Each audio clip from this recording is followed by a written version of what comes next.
Hello everyone, welcome to my YouTube channel the এলট্রেডার academy. আজকের ভিডিওর টপিক হচ্ছে আমরা আইসিএক্স এর মধ্যে $472 ফিউচার ট্রেড করে কিভাবে প্রফিট করলাম, আমাদের কত ইনভেস্টমেন্ট ছিল, কত লেভারেজ নিয়েছে, কী পরিমাণ প্রফিট হয়েছে, টোটালি ট্রেডের পিছনে সাইকোলজিটা কী ছিল। আপনারাও চাইলে এরকমভাবে ফিউচার ট্রেড করে হিউজ পরিমাণ ইনকাম করতে পারবেন। এই ভিডিওটা সম্পূর্ণ দেখবেন, দেখলে আপনাদের ক্লিয়ার হয়ে যাবে আসলে জিনিসগুলো কীভাবে ওয়ার্ক করে। Let's start the video. আমি আগেই ওয়ার্নিং দিয়ে দিচ্ছি, ফিউচার ট্রেডের মধ্যে সবসময় খালি প্রফিটই হয় না, লসও হয় অনেক বেশি। তো ওই কারণে আপনারা বুঝে শুনে নিজে নিজে করার চেষ্টা করবেন। সো বেসিক্যালি যখন আমি আইসিএক্সের ট্রেডটা নেই, তখন আমি আগেই দেখি মার্কেটের কীরকম কন্ডিশন, মার্কেটের বর্তমানে পিটিসির অবস্থা কীরকম। পিটিসি যদি প্রপার রেজিস্ট্যান্সের মধ্যে থাকে, there is a strong possibility অন্য কয়েনগুলো নাইমা যাবে। তো যখন আমি দেখলাম বিটিসি উপরে আর যাবে না, রেজিস্ট্যান্সে আছে, নিচে আইসা পড়বে, তো আমি আদার কয়েনগুলো, যে কয়েনগুলো পাম্প করছে, যেখানে ভালো পরিমাণ প্রফিট করা পসিবল, বিটিসির মধ্যে ট্রেড করলে অত প্রফিট হইতো না। তো আমি ট্রাই করলাম কি আদার কয়েনগুলো যেগুলো প্রপার রেজিস্ট্যান্সের মধ্যে আছে ওই কয়েনগুলো খুঁজে বের করি। সো আমি আইসিএক্স কয়েনটা পাই। ওভারঅল মার্কেটের সিচুয়েশন প্লাস হচ্ছে আইএক্সের যে বর্তমান চার্ট প্যাটার্ন, ওইগুলো দেখে আমার মনে হয় যে এখানে একটা শর্ট বিল্ড আপ করা যায়। সো আমি খাতা কলম নিয়ে বসে পড়লাম যে কীভাবে শর্টটা বিল্ড আপ করা যায়। তো ওভারঅল আমি আরএসআই দেখলাম, ভলিউম দেখলাম কীরকম ভলিউম আছে। তো ওইখান থেকে আমি প্রপারলি সাপোর্ট একটা বানানোর চেষ্টা করলাম, যে এই রেজিস্ট্যান্স একটা বানানোর চেষ্টা করলাম, যে এই রেজিস্ট্যান্স থেকে মার্কেট খুবই তাড়াতাড়ি নিচে নামা যাবে। সো ওইটারই প্ল্যান করলাম। সব কিছু বিবেচনা করে 17-22-এর মধ্যে আমি এন্ট্রিটা নেই। আপনি যখন 15 মিনিটের চার্টে যাবেন, এখন এটা 4 ঘন্টার চার্টে আছে, 15 মিনিটের চার্টের মধ্যে যখন যাবেন, এই জোনটা থেকে একটা রিটেস্ট হয়, কজ এখানে অনেকগুলো লোয়ার লো ক্রিয়েট হইতেছিল, মানে ভলিউম অনেকটা উইক হয়ে গেছে মার্কেটের মধ্যে, স্ট্রং পসিবিলিটি আছে মার্কেটটা নিচে যাওয়ার, যেটার আমি বেনিফিট খুব ভালোভাবে উঠাই। সো মার্কেটটা আস্তে আস্তে নিচে আসতে থাকে। এইখানে 15 মিনিটের চার্টে এই জায়গাটার মধ্যে অনেকবার রিটেস্ট হয়।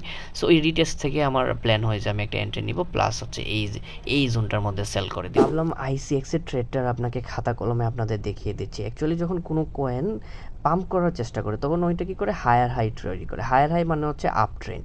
আপ ট্রেন্ড কীরকমভাবে, ধরেন একটা কয়েনের হাই হচ্ছে এরকম, হাই থেকে একটা লো ক্রিয়েট করলো, লো থেকে আবার একটা হাই ক্রিয়েট করলো, পরের লোটা এই যে হাই, ওই যে লোটা হয়েছে ওই লোটা থেকে একটু উপরে হবে, এইভাবে করতে করতে উপরে উঠতে থাকবে, সামথিং লাইক একটা সিঁড়ির মতো, সিঁড়িটা উপরে যেমন উঠতে থাকে, তেমনি আইসিএক্স কয়েনটা কী করছে, অনেকগুলো হায়ার হাই ক্রিয়েট করছে। হায়ার হাই ক্রিয়েট করছে মানে বোঝা যাচ্ছে এটা হচ্ছে আপ ট্রেন্ড। ম্যাক্সিমাম মানুষ কী করে, ওরা কী করে, এই জায়গা থেকে মনে হয় যে এইখান থেকে অনেক বেশি উপরে উঠে গেছে, আমি শর্ট করা শুরু করি, এই জোন থেকে অনেক বেশি উপরে উঠে গেছে, আমি শর্ট করা শুরু করি। এইটা আসলে না। আপনি যখন একটা হায়ার হাই ক্রিয়েট করা কয়েনকে শর্ট করবেন, তার মানে হচ্ছে আপনি ট্রেন্ডের এগেনস্টে গেছেন। আপনি ট্রেন্ডের এগেনস্টে গেলে হয়তো বা কোনো না কোনো সময় প্রফিট বের করতে পারবেন, বাট ম্যাক্সিমাম টাইম আপনি প্রফিট বের করতে পারবেন, আপনার লস হবে, বিকজ আপনি হায়ার হাইটাকে ফলো করতেছেন না, ট্রেন্ডটাকে ফলো করতেছেন না। যখন হায়ার হাই ক্রিয়েট করে, এটা হচ্ছে আপ ট্রেন্ড, মানে হচ্ছে কয়েনটা উপরে যাবে। সো আপনার লংয়ের চিন্তা করতে হবে কীভাবে লং করা যায়। যখন ট্রেন্ডটা চেঞ্জ হবে, তখন আপনি চিন্তা করবেন যে কীভাবে শর্ট করা যায়। সো 18 সেন্টের আশপাশে যাওয়ার পরে ট্রেন্ডটা আস্তে আস্তে রিভার্স করে এটা লোয়ার লো সৃষ্টি করে। লোয়ার লো যখন তৈরি করে, তার মানে হচ্ছে কয়েনটা এখন ডাউন ট্রেন্ডে আছে, আপনি একটা শর্টের চিন্তা করতে পারেন, যেমনটা আমি করছি। এই ট্রেডটা নেওয়ার সময় আমি ম্যাক্সিমাম টাইম কনফিউজ ছিলাম আসলে কী করা যায়। লোয়ার লো ক্রিয়েট হওয়ার পরে এইখানে অনেকক্ষণ কনসোলিডেট করে প্রাইস নিচে নামতে থাকে, উপরে সেম জোনে চলতে থাকে, বাট আমি এই জোনটার মধ্যে বেশ ভালো পরিমাণ কনফিউশন ছিলাম আসলে কী করা যায়। তখন আবার লোয়ার লো ক্রিয়েট হয়, লোয়ার লো ক্রিয়েট হওয়ার পরে এই জোনটা আমি সিলেক্ট করি যে এইখানে আমি ট্রেডটা নিব।